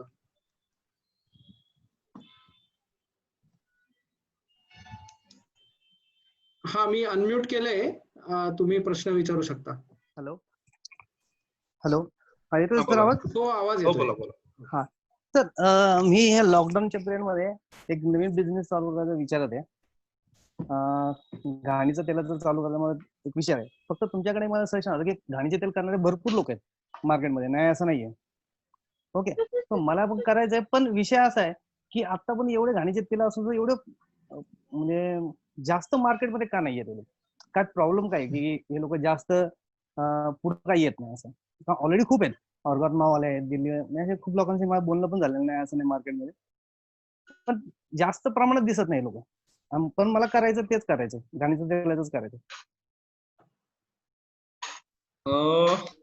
याच्यासाठी मी खूप प्रॉडक्ट स्पेसिफिक उत्तर द्यायचं झालं तर घाणीचं तेलाचे जे फायदे आहेत ते एखाद वेळेस लोकांपर्यंत व्यवस्थित पोहोचलेले नसतील, तर याच्यासाठी तुम्हाला मार्केटमध्ये तुमच्या प्रॉडक्ट बद्दल त्याचे फायदे किंवा त्याच्यामुळे होणारे कस्टमरला त्याचा जो काही म्हणजे फायदा आणि इन टर्म्स ऑफ ओव्हरऑल त्यांना जो काही त्याचा हे मिळतो ते समजून सांगणं फार गरजेचं आहे. ते जर व्यवस्थित नाही झालं, आता म्हणजे घाणीचं तेल म्हणतात तसं अशी बरीचशी प्रोडक्ट्स आहेत की जी मार्केटमध्ये लोक वापरत नाहीत, म्हणजे कारण त्यांना माहितीच नसतं, कस्टमरला माहितीच नाही. ऍज अ ट्रेडर आपण पोहोचलेलोच नाहीये त्यांच्यापर्यंत की बाबा हे तुम्हाला कसं फायदेशीर आहे गोष्ट, हे समजून सांगताच येत नाहीये आपल्याला. तर त्यामुळे हे अडचणी येऊ शकतात. तर तुम्हाला जर तेच त्याच प्रॉडक्ट मध्ये डील करायचं असेल तर तुम्हाला कस्टमरचा अवेअरनेस वाढवणं हा फार गरजेचं आहे, तर तुमचं मार्केट आणि व्यवसाय वाढू शकेल. नाही, मार्केटमध्ये ऑलरेडी खूप लोक आहेत, म्हणजे 20-30 वर्षापासून करतात ते लोक. पण असं जास्त असं प्रमाणात असं आता सध्या कोरोनामुळे माझ्या डोक्यात विचार आला की आता कसं सगळ्यांना जरा टीव्ही मुळे म्हणा ह्याच्यामुळे कसं स्वतःची इम्युनिटी वाढवायचं हे करायचं, आता जरा जास्त अवेअरनेस पण आला. तर आता ह्याच्यामध्ये कसं लोकांना जर का आपण ह्या गोष्टी आता दिले तर चांगलं होईल असं मला वाटतंय. चालेल, तुम्हाला मग त्याच्यासाठी स्ट्रॉंग तुमचं प्रमोशन हेच उत्तर आहे. म्हणजे ते जर वाढवलं तरच तुमचा धंदा वाढू शकतो, किंवा इतर जे सुद्धा ऑलरेडी 30 ते 40 वर्षापासून तुम्ही म्हणताय आहेत त्यांनी जर त्याचं व्यवस्थित मार्केटिंग केलं तर त्याचा आता पुण्यामध्ये सुद्धा काही बदामाचं वगैरे असं घाणीचं तेल विकणारे लाकडी घाणा वगैरे चांगले ब्रँड्स आहेत आणि मार्केटमध्ये चांगलं बिझनेस करतायत. त्यामुळे जो कस्टमर अवेअर होऊ शकतो, ज्याला त्याचे फायदे कळतात, तो घेतो पुन्हा. एखादा व्यवसाय यशस्वी आहे किंवा यशस्वी नाही, किंवा तो यशस्वी वाटतोय का नाही वाटतोय, याला बरीच कारण असू शकतात. एक कारण म्हणजे कपॅसिटी युटिलायझेशन हा एक विषय असू शकतो की आता जे घाण्याचं तेल करणारे लोक आहेत त्यांचा रीच, त्यांची कपॅसिटीच्या किती पर्सेंटने ते वापरतात आणि त्यांना आणखीन मोठी कपॅसिटी वाढवायची इच्छा आहे की नाही, शक्यता आहे की नाही, आणि ते आणखीन जास्ती लोकांपर्यंत पोहोचण्याची पद्धत त्यांच्याकडे अवेलेबल आहे की नाही, याच्यावरनी पण त्यांचा मार्केट शेअर ठरू शकतो. दुसरा विषय हा किमतीचा असू शकतो की घाण्याचं तेल जे आहे त्याची scale of value of scale त्याची जी आहे किंवा इकॉनॉमिक्स ऑफ स्केल त्याचं जे आहे ते पुरेसं नसल्यामुळे, किंमत जास्ती असल्यामुळे ग्राहक एखाद वेळेस घेत नसतील, किंवा ब्रँड माहिती नसतो ही परिस्थिती असेल, किंवा क्वालिटी बद्दलचा विश्वास की कोण माणसं काम करतायत, तिथं स्वच्छता ठेवली जाते की नाही, ते फिल्टर कसं केलं जातंय, त्या फिल्टरची देखभाल व्यवस्थित होती की नाही, याच्यामध्ये जंतू असतील तर काय होणार, अशा प्रकारच्या ग्राहकाच्या बाबतीत असलेल्या शंका ज्या मोठ्या ब्रँडच्या बाबतीमध्ये कमी लोकांना असतात, कारण ते पाश्चराइज असतं, ते निर्जंतुकीकरण केलेलं असतं, ते फिल्टर चांगल्या फिल्टर प्रेस मधनं फिल्टर केलेलं असतं आणि त्याच्या जाहिराती मोठ्या प्रमाणात होत असतात. त्यामुळे त्याच्या क्वालिटी बद्दलचं परसेप्शन ग्राहकाच्या मनात असलेलं हे जास्ती चांगल्या पद्धतीचं असतं. अशी काही इतरही कारणं असू शकतात. मी किंवा शैलेश आमच्यापैकी कोणी या स्पेसिफिक व्यवसायातला तज्ञ नाही, पण अशी अनेक कारणं व्यवसाय स्पेसिफिक ही असू शकतात. मुख्य मुद्दा असा आहे की ग्राहकांपर्यंत पोहोचणं आणि त्यांच्या अपेक्षा पूर्ण करणं, या दोन गोष्टी महत्वाच्या असतात व्यवसाय वाढण्याकरता. आणि दुसरी गोष्ट, नवीन व्यवसाय करताना अशी लक्षात ठेवली पाहिजे की एखादी गोष्ट आपल्याला माहिती नाही म्हणजे ती अस्तित्वातच नाही असं समजायचं काही कारण नाही. कारण अनेक वेळेला अनेक लोकांचं असं होतं की आपल्याला जी गोष्ट दिसत नसते ती नाहीच आहे असं वाटतं आणि मग आपण त्या व्यवसायात हात घालतो आणि मग नंतर आपण इन्व्हेस्टमेंट केली की एक एक गोष्टी कळायला लागतात, दिसायला लागतात आणि असं वाटतं की अरे आपण काहीच करू शकत नाही याच्यामध्ये आणि नुकसान होतं आणि लोक बरोबर. कंटाळून त्या व्यवसायाला बाहेर पडतात. त्यामुळे बरोबर. असं समजायची इच्छा नाही की जे दिसत नाहीये ते अस्तित्वातच नाहीये. त्यामुळे त्याचा शोध घेतला पाहिजे, त्याचा अभ्यास केला पाहिजे की किती मार्केट शेअर आहे, काय आहे, कोण कोण लोक आहेत कॉम्पिटिशन मध्ये, ते कुठे चुकतायत किंवा त्यांच्याकडे काय युएसपीज नाहीयेत आणि ते जर तुम्ही आणू शकलात तर तुमचा व्यवसाय वाढू शकेल. धन्यवाद साहेब, खूप छान आहे आपलं प्रेझेंटेशन. एक गोष्ट मी याच्यात नक्की सांगेन, आता एक महत्वाचा शिफ्ट असा आलेला आहे की प्रोडक्ट अवेअरनेस हा ऍडव्हर्टाइजमेंट मधून होत नाही. आपल्याला फेसबुक लाईव्ह, युट्यूब लाईव्ह किंवा आपले व्हिडिओ बनवणं, कंटेंट बनवणं, आपल्या त्या प्रोडक्ट बद्दलची माहिती इतर अनुषंगाने देणं हे सुद्धा खूप गरजेचं झालेलं आहे. त्यामुळे ट्रेडर्स, डिस्ट्रीब्युटर्सनी तर जास्तीत जास्त प्रमाणामध्ये आपलं स्वतःचं म्हणून एक काहीतरी तिथे स्वतःचा युट्यूब चॅनल जे फुकट आहे, म्हणजे ज्याला फार पैसे लागत नाहीत आणि फार परफेक्शनच्या मागे लागायचं नाही. अगदी मराठीतनं जरी आपण युट्यूब चॅनल चालू केला तरी सुद्धा आपला रीच हळूहळू करून वाढत जातो आणि त्याच्यात आपण आपल्या प्रोडक्टचं मार्केटिंग करण्याच्या ऐवजी आपण जर एखाद्या घाण्यावर गेलो आणि तिथला व्हिडिओ दाखवला, तिथली स्वच्छता दाखवली तर ऑटोमॅटिक त्याचं एक प्रेझेन्स तयार होऊ शकतो आणि याचा खरंच चांगला उपयोग होऊ शकेल. जस्ट एक ऍडिशन म्हणून. आपल्या ग्रुपमध्ये आता इथे खूप सारे मॅन्युफॅक्चरर्स आहेत आणि मला असं त्यांना एक महत्वाची गोष्ट सांगायची की आज ते ट्रेडर नेटवर्क जे तुमचं प्रॉडक्ट पुढे विकू शकतात, अशी फळी तयार करणं किती महत्वाचं आहे की समजा हा ट्रेडर हा इतका महत्वाचा दुवा आहे की जर तुम्ही हे याला प्रायमरी कस्टमर म्हणतात, म्हणजे मॅनेजमेंटच्या भाषेत ट्रेडरला प्रायमरी कस्टमर म्हणतात तुमच्या मॅन्युफॅक्चरर्स किंवा सप्लायर्सचा. तर मॅन्युफॅक्चरर्स आणि सप्लायर्सनी लक्षात घ्यायला पाहिजे की ट्रेडर हा इतका अभ्यास करून आलेला असतो तुमच्याकडे, तेव्हा तुम्हाला तो जर त्यांनी एखादं प्रॉडक्ट तुमच्याकडे सिलेक्ट केलं आणि ते मार्केटमध्ये स्वतः कॉन्फिडेंटली विकलं, पॅशनेटली विकलं, याचा अर्थ तुमचं प्रॉडक्ट चांगलं झालंय आणि ते तुम्हाला विकणं खूप इझी होऊन जाणार आहे किंवा पुढे त्याचा व्यवसाय वाढवणं इझी होऊन जाणार आहे, हे लक्षात ठेवा. थँक्यू. येस. सत्यजित चितळेंचा एक प्रश्न आहे हो. की शैलेश तुझ्या करता आहे बहुतेक तो, काय की ट्रेडर मेंटॅलिटी आपली आहे की नाही हे कसं ओळखायचं? प्रत्येक माणूस हा काही ना काहीतरी विकतच असतो. तो प्रत्येक जणाकडे ही ॲबिलिटी असतेच असते की तो एखादी गोष्ट विकत घेऊन एखाद्याकडनं विकत घेऊन ते आपण पुढे विकतो. सो ट्रेडर मेंटॅलिटी आपल्याकडे आहे का नाही, म्हणजे काही लोकांकडे मॅन्युफॅक्चरिंग कॅपॅसिटी किंवा त्याची मेंटॅलिटी चांगली असते, काही लोकांकडे ती पुढे विकण्याची स्किल्स किंवा त्याचं नॉलेज चांगलं असतं. काही लोकांकडे सगळं असतं. सगळ्याची उत्तरं देतात ते. शीतलताई बनसोडेंचा प्रश्न त्यांनी टाईप केलाय. त्यांनी ज्वेलरी मेकिंगचा कोर्स केलेला आहे. मला हा बिझनेस ग्रो करायचा आहे, प्लीज से समथिंग. कसला बिझनेस आहे? ज्वेलरी मेकिंगचा कोर्स त्यांनी केलाय आणि त्यांना अच्छा. तो व्यवसाय वाढवायचा आहे. ओके. तर डेफिनेटली याच्यासाठी वर्ड टू वर्ड, म्हणजे तुमच्या रिलेटिव्ह मध्ये किंवा तुमच्या फ्रेंड्स मध्ये तुम्हाला ते प्रॉडक्ट पहिल्यांदा प्रमोट करणं किंवा ते सेल करणं हे सुरुवात करावी लागेल. त्याच्या थ्रू रेफरन्सेस जनरेट होतील, त्याच्याबद्दल तुम्हाला फीडबॅक्स येतील, मग तुमच्या प्रॉडक्ट इम्प्रूव्हमेंट तुम्हाला काय काय करावे लागतील किंवा मग त्याचं स्केल वाढवायचं. अशा प्रकारेच तुम्हाला बिझनेस वाढवता येईल. ज्वेलरी, तुमचा जसा ज्वेलरीचा बिझनेस आहे तशा बऱ्याच बायका घरी म्हणजे साड्यांचा व्यवसाय करतात, साड्या विकतात किंवा वेगवेगळे म्हणजे प्रॉडक्ट्स जी बनवलेली असतात, घरगुती बनवलेली असतील किंवा ती विकतात. लघु उद्योगातली प्रॉडक्ट असतात की ती बनवून विकतात आणि ते त्यांचं मार्केट किंवा टेस्ट मार्केट हे वर्ड टू वर्ड माउथ किंवा रिलेटिव्ह किंवा फ्रेंड्स असंच चालू होतं आणि मग तो बिझनेस ग्रो होतो. Good night. मंगेश, आपण हात वर केला होतात का? आपल्याला काही प्रश्न आहे? हो. हा, बोला बोला. मी साहेब मॅन्युफॅक्चरिंग ऍक्टिव्हिटीज मध्ये आहे. मी इलेक्ट्रॉनिक प्रोडक्ट्स मॅन्युफॅक्चर करतो आणि जवळजवळ 150-200 टाईपचे प्रोडक्ट्स आहेत, ऑल ओव्हर इंडिया विकतो. तुम्ही मगाशी जे सांगितलं होतं की एक्सपेन्सेस हेड्स तुम्ही मगाशी एक्सप्लेन केले होते की कुठले कुठले एक्सपेन्सेस हेड्स आहेत.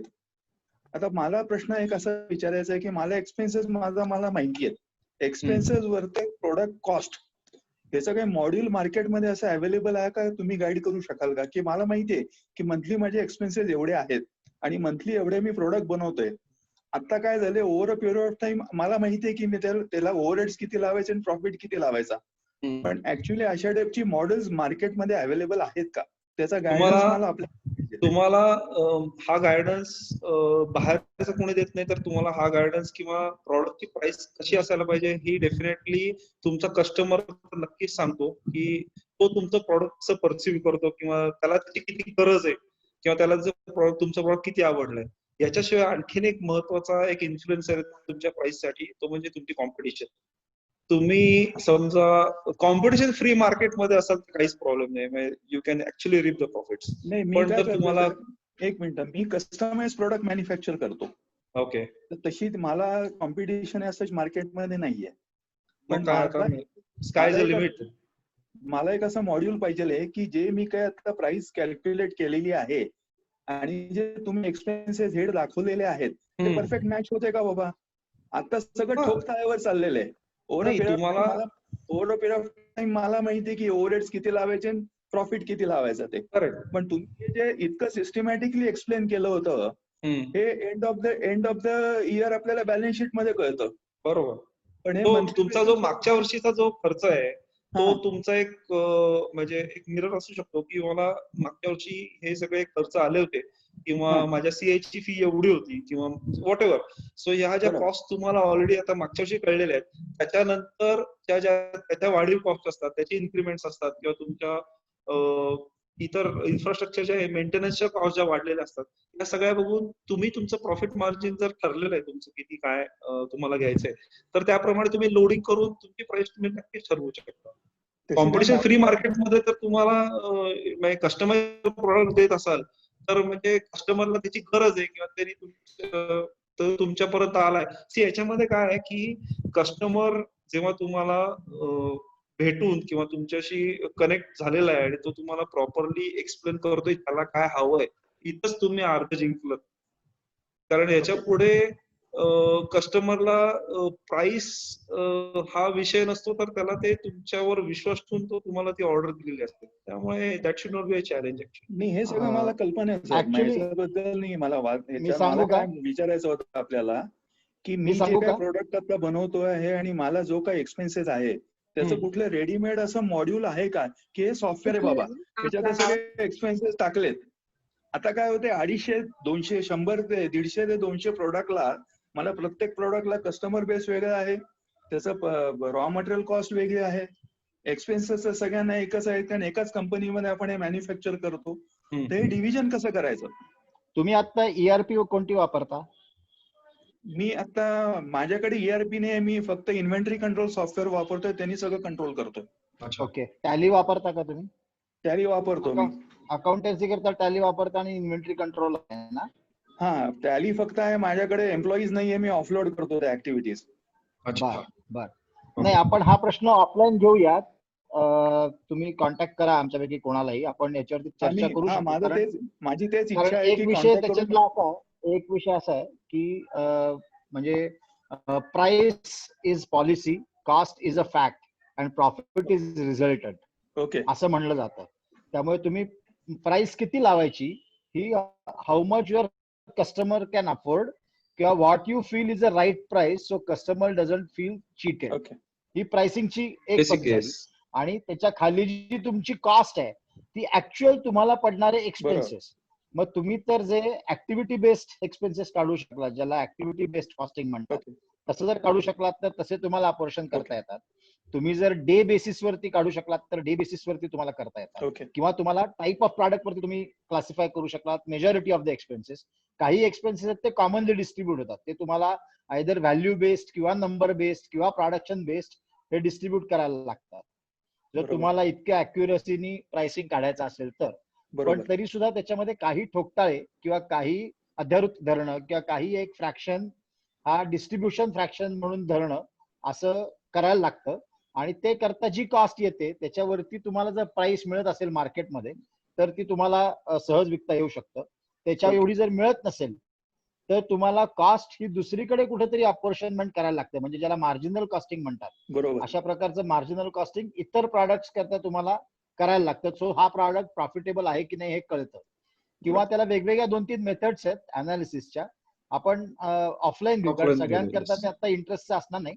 आपण नंतर त्याची चर्चा करू शकू. कधी आम्हाला संपर्क करा, आपण मी आपल्याला संपर्क करतो. आपण 1:1 डिस्कस करूया. केस स्टडी ॲज अ डिस्कस करू आपण. करेक्ट. ठीक आहे, करता येईल आपल्याला. हो, thank you so much. Thanks for your input. Thank you. Thanks. प्रश्न चांगला होता. हो, वेळ आता बराच पुढे गेलाय. आपण ही मीटिंग थांबूया. आणि काही प्रश्न असतील तर आपण फेसबुकवर आपल्या पेजवर लघुउद्योग भारती पुणे असं इंग्लिशमध्ये आपण टाईप केलं तर लघुउद्योग भारती पुणे पेज आपल्याला मिळेल. आणि त्या पेजवर आपण हे प्रश्न त्या व्हिडिओ खाली टाकलेत तरी सुद्धा आम्ही त्याची उत्तरं देण्याचा नक्की प्रयत्न करू. कारण आता सगळेच जण फेसबुकवर आणि लिंक्डइनवर अशा सगळीकडे ऍक्टिव्ह आहेत, तर आपण नक्की त्याचा प्रयत्न करू शकतो. हा व्हिडिओ कायमसाठी फेसबुकवर असणार आहे रेकॉर्डेड, आणि तो तुम्ही नक्की बघू शकता.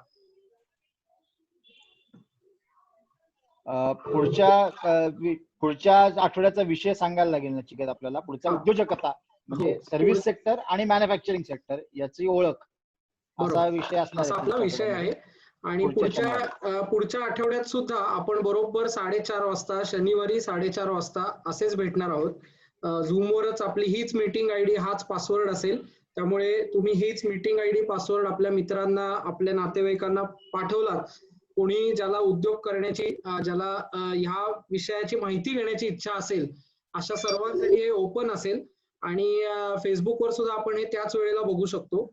त्यामुळे आपल्या सगळ्या ओळखीच्या ग्रुप्समध्ये, आपल्या प्रत्येकाच्या ग्रुप्समध्ये आपण ते पाठवायला हरकत नाही. शैलेश, धन्यवाद. आणि धन्यवाद. सगळ्यांचे खरोखर मनापासून आभार. आज भरपूरच संख्या होती आणि पुढच्याही वेळी अशी राहील.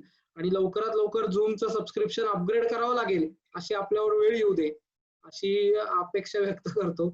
आणि जास्तीत जास्त संख्येने आपण लाईव्ह सेशन मध्ये आठवड्यातला 1 तास ह्या विषयासाठी नक्की देऊया. आपलं सुद्धा सगळ्यांचं रिफ्रेश होईल, नॉलेज थोडंसं अंडरस्टँड होईल, आणि प्रत्येकालाच याच्यातला काही ना काहीतरी टेक अवे असेल अशी लघुउद्योग भारती पुणे आमच्या सगळ्या टीमची अपेक्षा आहे.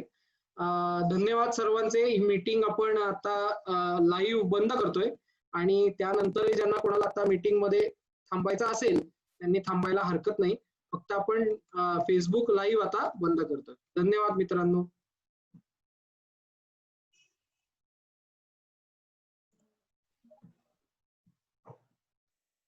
आपलं फेसबुक लाईव्ह बंद झालंय आता. आणि मी सगळ्यांना अनम्यूट करतो, म्हणजे आपल्याला काही ऑफ हँड बोलायचं असेल तर 5 मिनिटं आपण बोलूया सर्वजण.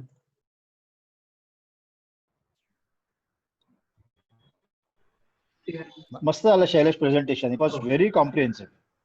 फारच छान झालं. म्हणजे अंधारजी, महेश मानेकर बोलतोय. हा, बोला. अतिशय छान. मी पूर्ण वेळ होतो. मागच्या 2-3 प्रेझेंटेशन मध्ये येता नाही आलं, पण आज आवर्जून वेळ काढून आणि अतिशय छान. शैलेशजींचं खूप कूल अँड कंपोज्ड सगळी माहिती व्यवस्थित सांगितली त्यांनी. आणि हा प्लॅटफॉर्म त्याला अजून आपल्याला मोठं लोकप्रिय करता येईल, आणि त्याला कसं मार्केटिंग त्याचं करायचं हा जरा थोडा विषय करू. आणि विशेष करून काही इंजिनिअरिंग कॉलेज किंवा मॅनेजमेंट कॉलेजच्या शेवटच्या वर्षाच्या विद्यार्थ्यांपर्यंत हा प्लॅटफॉर्म कसा पोहोचवता येईल याचा पण कडे थोडं लक्ष देऊया. म्हणजे ते काय म्हणतात त्याला, अपकमिंग लीडर्स इन इंडस्ट्री होऊ शकतात. तर त्याच्यातला काही जणांसाठी हा जर प्लॅटफॉर्म पोहोचवला तर त्याचा खूप चांगला उपयोग आपल्याला पुढे होईल. कारण तिथे इनोव्हेशन, त्याच्याच बरोबर रिस्क घेण्याची कॅपॅसिटी वगैरे वगैरे सर्व काही त्या ठिकाणी असतं. त्यामुळे तिथे पण आपण प्रयत्न करू जरा, है ना. जरूर करूया. थँक्यू. आता विश्वकर्मा युनिव्हर्सिटीच्या मुलांपर्यंत हा कार्यक्रम पोहोचला होता ऑलरेडी. त्याच्यातले काही जण जॉईन पण झाले होते, ज्यांना एंटरप्रेन्योरशिप मध्ये इंटरेस्ट आहे असं. पण बाकीच्या ठिकाणी पण करू. आणि आपण आला ते फार चांगलं, बरं वाटलं. म्हणजे वर्ड ऑफ एनकरेजमेंट त्याला म्हणतात, की विशेष करून बीएमसीसीच्या किंवा कॉमर्स कॉलेज जे आहेत, गरवारे, बीएमसीसी, याचे आपले जे टायअप आहेत ऑलरेडी, त्यांना तर तिथे डायरेक्ट त्याला लॉन्च करतात. ना? हो येईल करता. आपण दर शनिवारी 4:30 ते 5:30 असं वेगवेगळ्या विषयांवर उद्योजकता विषयांनी सलग पुढचे 15-17 शनिवार कार्यक्रम करणार आहोत. हो तिथले म्हणजे आता पुढच्या वेळेस उद्योजकता विकास, त्याच्यानंतर स्वॉट कसा करायचा, त्याच्यानंतर सुरुवात कशी करायची, आयडेंटिफाय कसं करायचं, नीड आयडेंटिफाय कशी करायची, असे वेगवेगळे सेशन्स घेऊन त्याच्यावरती अर्ध्या पाऊण तासाचं आपण लेक्चर किंवा इंटरॅक्शन असं करणार आहोत. तिथले त्याचा उपयोग टीपीओ होईल. जे आहेत ना, तिथले टीपीओ जे आहेत त्यांच्याशी संपर्क करता येईल आपल्याला. ट्रेनिंग अँड प्लेसमेंट ऑफिसर हो, जे हो. आहेत ना त्यांच्याशी करू. हो हो चालेल. चालेल छान, छान. चालेल.